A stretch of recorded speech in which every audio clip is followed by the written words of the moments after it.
ಜಾಗ, ಫುಲ್ ತೆಂಗು.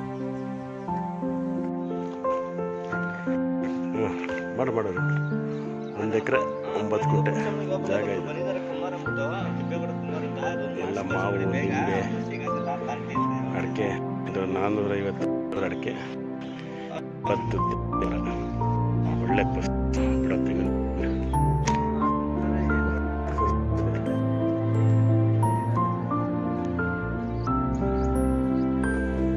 ಕಂಟಿನ್ಯೂ ಮಾಡ್ತಾ ಇದ್ದೀನಿ ಇದನ್ನ ವಿಡಿಯೋ.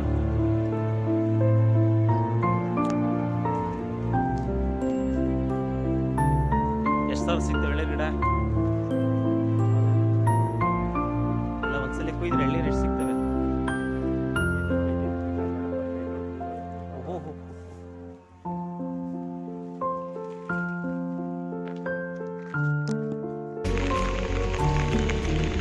60 ಫೀಟ್